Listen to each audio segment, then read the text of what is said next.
friends. This is Council Vice President Gabe Albornoz with another Cafecito in the Community, a series in which we just have great conversations with leaders in our community to learn a little bit more about their journey, how they got where they are, and some of the issues they've worked on and are working on now. Joining us today is my good friend, Teresa Wright. Teresita is known as Mother Teresa to many of us in the community because of her absolutely outstanding dedication to our children, youth, and families here in Montgomery County over decades. Teresa has been a stalwart and has mentored many of us, myself included, in making sure that we carry forward the legacy of so many who have sacrificed so much to be here among us. Teresa has worked with Montgomery County Public Schools, and although she officially retired some time ago, she remains very engaged in the community and a trusted confidant to so many of us. She has taken the time to work with children, youth, and families who are in crisis. She has helped mentor and guide them and has helped advise MCPS on policies, both at the individual school level, but also at the system-wide level that we are all fortunate continue to this day. As we celebrate Hispanic Heritage Month, I can't think of a better person to honor and recognize than Teresa Wright, and frankly, thank for her years of service and dedication.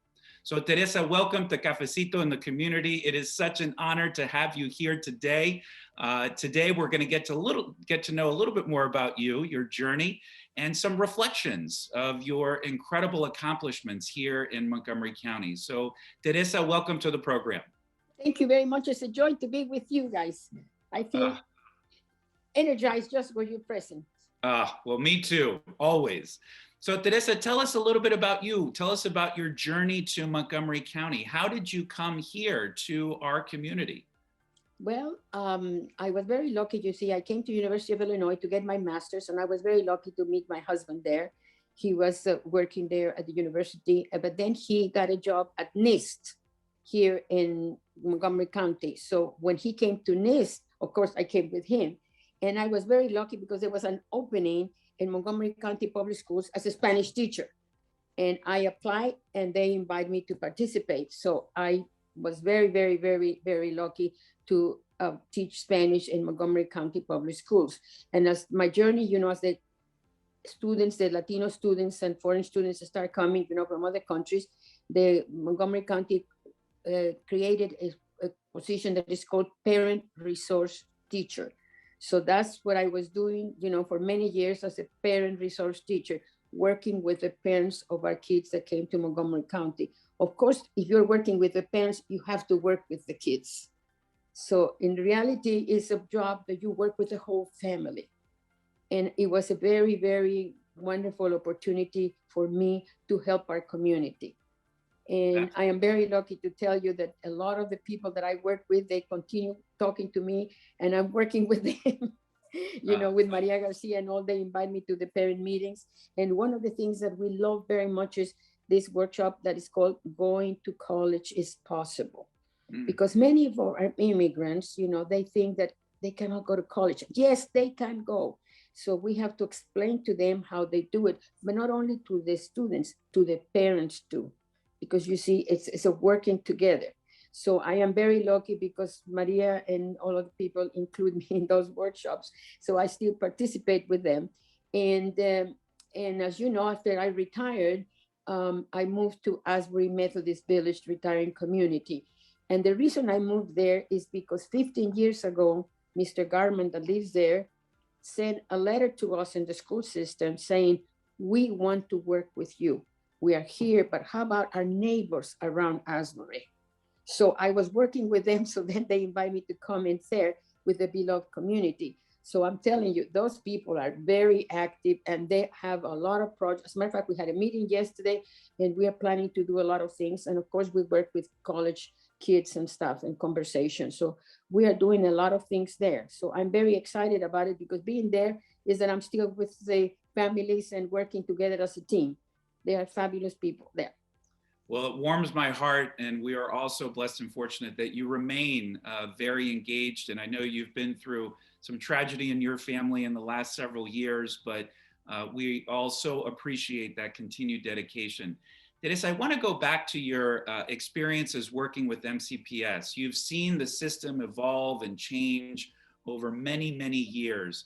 When you think about some of those changes, what do you think are some of the better changes? And what do you think are areas that we still need some improvement on, both within our MCPS system and maybe at the individual school level too? So talk about some of those changes.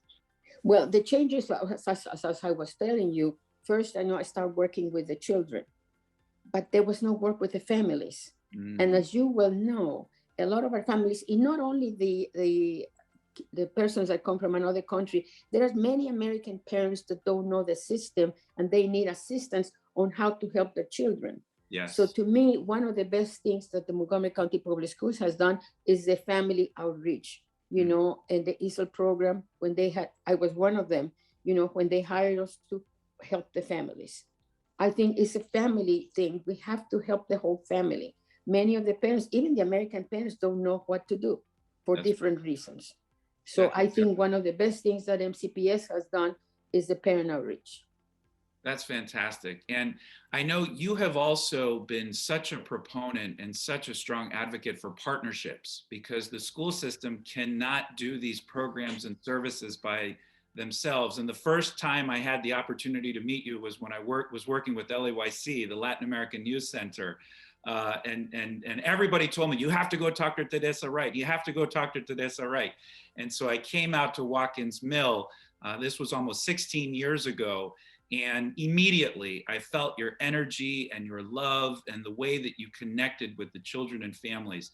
But talk about those partnerships with different organizations and why you think they're important. I remember that meeting, Gabe. You're bringing me lots of memories, Gabe. Yes. I can see you there coming in, Dave. I can see you coming in and bringing, you know, hope to us. But, well, the thing is that, you know, when we're working in the school, you know, as a teacher or whatever, but we need you. We need partnership, not only with the government, but with other agencies or with other people that are interested in education, private institutions, you know. For instance, I'm telling you about identity. I remember 25 years ago, when I, you know, I had my kids that I didn't know what to do with them because they were, you know, coming from El Salvador, and Rodolfo, that 16-year-old, crying and saying, I'm going to do something wrong to go to jail because then I have a safe place to be. And at that moment, Candace called me, you know, and says, I need to talk to you about a program that we have. And I said, and I was with my kid in front of me crying. Can you imagine that?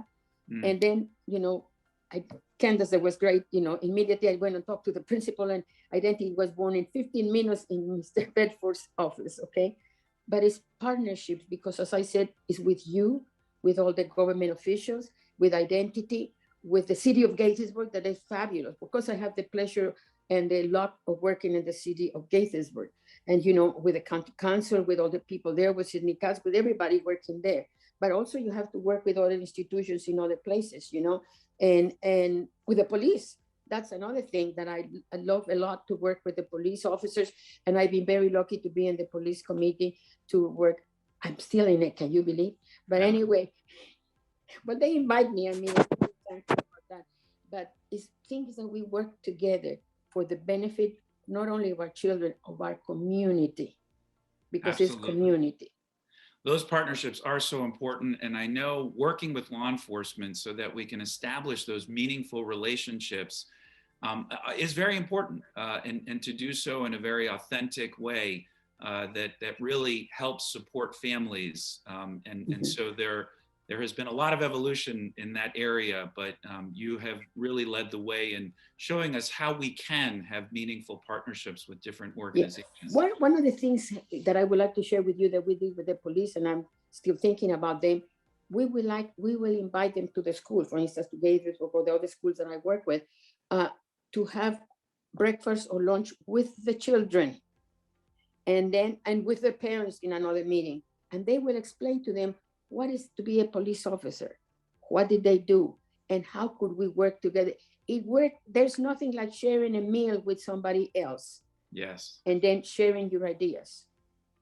That's exactly right. And that trust that is so desperately needed in communities, and creating a time and space to establish that trust is so critical. And I was smiling when you were talking about Candace. Of course, we're talking about Candace Cater, who was the founder, along with Diego Uriburu, of Identity, one of our many incredible nonprofit organizations here in Montgomery County who continues to really provide life-saving services and wraparound services for our children, youth, and families, especially those that are incredibly vulnerable. Speaking of which, Teresa, we have another wave of families fleeing violence and persecution from their countries of origin. You've seen these waves over many generations, from dating back to the 80s all the way through to today, more than 40 plus years of these waves of migration. What have you seen? What have you felt? What reflections do you have? Because it feels like so much has changed, but so much has remained the same. Yeah, well, I'm very lucky, as I told you, because people still invite me. Maria Garcia, that works at Montgomery County Public Schools, and she was the counselor and I was the parent piece. She's so kind that she still includes me in these adventures. Okay, so I talk to her every day, and we share the needs of what is coming in families. It is very challenging because since everything is, because of the pandemic, you cannot be inviting them, coming to a meeting, see how we can help you, walking with them to go to the office of the attorneys or whatever, So, but it's very challenging. Of course, we're doing it on Zoom. And of course, Maria and all of them do it personally in the schools, because they are doing it there. But this, just like everybody else, these families need time, need a wraparound, and need to show them. It's not that they are ignorant, they don't know the English, to show them where they can go and how they do it. I also working with Celia Rivas and Catholic Charities about, all these new immigrants that come and what problems do they have. And so we just, trying, so I'm working with them in any way that I can. And so that's what we're doing. But Absolutely. they need our love, they need our attention, they need our embrace. They do. They absolutely do. Let me ask you this. What advice would you give a new youth worker or a new person who wants to work with children, youth, and families, who has gotten their college degree and wants to work with youth? What advice would you give them as they start out their careers and trying to be that bridge and trying to support that love of youth? What have you learned in this work? What advice would you give them? First of all, to have a heart. And to put yourself in their place and to be kind, and then listen to them. First of all, you have to study all the things that you can offer them, how the immigration system works, how the government works, everything, how the school system works, how could you put them in school, how could you support them. You could sit down with these people and then tell them that, and then help them. If they, I'm doing that with it. There's a lot of young people that serve at Asbury and serve us in the dining room. So I was very lucky because they gave me permission before once a month to talk to the young kids about opportunities on how they go to college. And once they're there, what can they do for the community? So I'm very thankful about Asbury that they allow me to do that, because I do that with the young kids that work there. But this is what I tell them. First of all, do your best to get your degree and whatever, but be kind, learn their needs and see how you can help them, and talk to other people that can help you. Get partnerships. I am very good to, I'm not very good, but I think partnerships is the best thing that you can do, like working with you. Absolutely. Well, you are very good. And so we're very lucky that you are so good. No, so Teresa, you've had so many years of working with so many families, so many children, so many youth.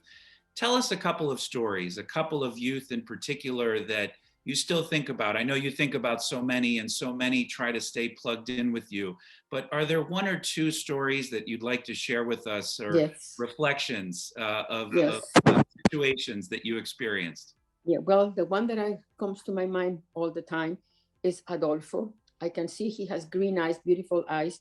And he was the young man when I was working at Gatesburg, imagine, so many years ago, 25 years ago. And he's the one that I was sitting at the table eating. And he told me he had a terrible experience in El Salvador because of the gangs. His parents left him there and he was recruited by the gangs. And it was a long story. He suffered a lot. When he came here, of course, he found his mother with another companion. It was just a big problem. So that's, you see, the kids, that's what they confide in me, because they don't know what to do with these situations. They come to a home where they don't know anybody. And this is why they call me abuela, because they told me that I reminded them of abuela in their countries that listen to them. So with Adolfo, that's when he has said to me, I don't have a place to go. I'm going to do something wrong so I can go to jail and be a safe place. Mm. And thank God, as I said, Candace called me and he went to identity. Now he's very successful. Okay. As a matter of fact, before the pandemic, he came to see me at Asbury. He's married and he has 3 kids. Wow. And another thing, at Asbury, that they have very kind, they have invited me before the pandemic to bring speakers. So I brought him to talk to the people about, what could we all do for the immigrants that come. And I invited all the kids, that were very successful, different of my students. But Adolfo is the one that sticks in my mind. And I thank Identity for saving him. That always reminds me, when I was doing youth work, kids just need somebody to love and care for them, a caring adult that asks them how they're doing and authentically takes interest in their lives. And if we do that, more of that, I think we'll be able to help even more kids now.